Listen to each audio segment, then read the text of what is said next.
Hey everyone, it's Amarathi and I'm back with another build guide. Today we have a Javelin Smiter build that, as you might be able to see in the footage, has earned the nickname Zeus build. As usual, all the build planners are below, including a budget version, an endgame version, and a hardcore version. For reference, I would not recommend this as a leveling build.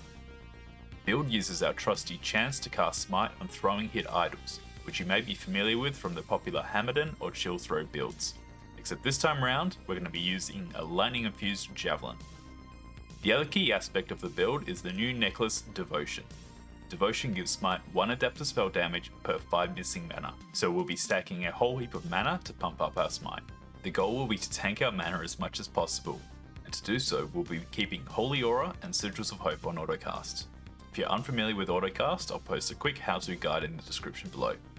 Just make sure that Holy Aura is left of Sigils of Hope on your cast bar, as it will prioritize Holy Aura when you hit 0 mana.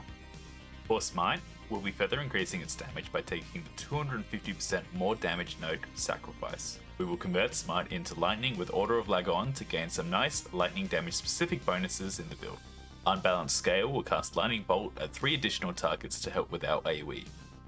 For Javelin, we will take Divine Throws to convert our Spear to Lightning, and 2 points in Divine Fury to produce 4 lightning spears that split off from the original Javelin when it hits an enemy. Since we will be constantly out of mana, we can only use abilities that cost 0 mana. For Javelin, taking 3 points in Excellent Balance will negate the base mana cost, but we will still need to cover the additional mana cost of Divine Fury. You can do this by having 2 rings that contain a tier 6 Exalted Affix of -4 throwing attack mana cost, or if you're lucky enough, a tier 7 affix of -5 throwing attack mana cost paired with a tier 1 -3 throwing attack mana cost. Now I imagine most people won't have one of those handy in their stash. No worries, just take an additional point out of Divine Fury and run 2 tier 1s. As well as this, taking 2 points in Perfect Setup will allow us to use Lunge, so long as we have cast at least 1 Javelin beforehand. Our goal will be to focus on increasing our throwing attack speed, apply our shreds, and get our Smite to 100% crit chance. For attack speed, we will be using the Blade of the Forgotten Knight's sword, as it's the only weapon in the game to increase global attack speed, plus the haste and the void spell damage are a nice addition. This will allow us to run the Blade Master passive for an additional 30% global attack speed. If you don't have one of these, you can use a katana with lightning damage and adaptive spell damage instead. Other sources of throwing attack speed include Expedite and Fanaticism in Holy Aura, Mighty Delivery in Javelin, and Warp Time in Volatile Reversal. All this attack speed will allow us to apply our sources of shred to increase our single target damage. Armor shred will come from Serrated Javelin and our idle suffixes, while lightning shred will come from the Lagon Blessing and shock will come from our Storm Tides. To get Smite to 100% crit chance, we'll be using an unread scroll with a base 6% spell crit chance, as well as taking 5 points in Conviction for an additional 10%. This will give us 21% base crit chance with Smite. We can look to our character's stat sheet to determine our soft crit count. This will be 52% with Holy Aura active and 48% without. You will get some help reaching that through the Holy Precision passive, which gives up to 200% spell crit chance, as well as a nice 100% crit multi with lightning skills. We can get some more crit multi with Deep Impact in the Smite tree, that we will only be able to put enough points in this according to the additional levels of Smite affix we have on our relic.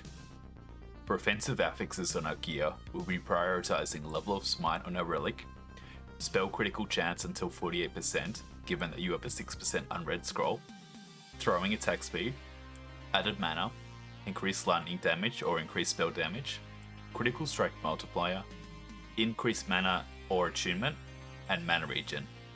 For defensive affixes, we'll be focused on increased and hybrid health, reaching the 100% critical strike avoidance, resistance is above 65%, increased armor, and added health. This shouldn't be too much of a problem given that you're a paladin and you have access to many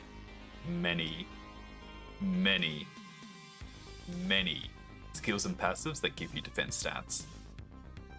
Lastly, more important than surviving damage is not taking the damage in the first place. The biggest key to that is good use of Volatile Reversal.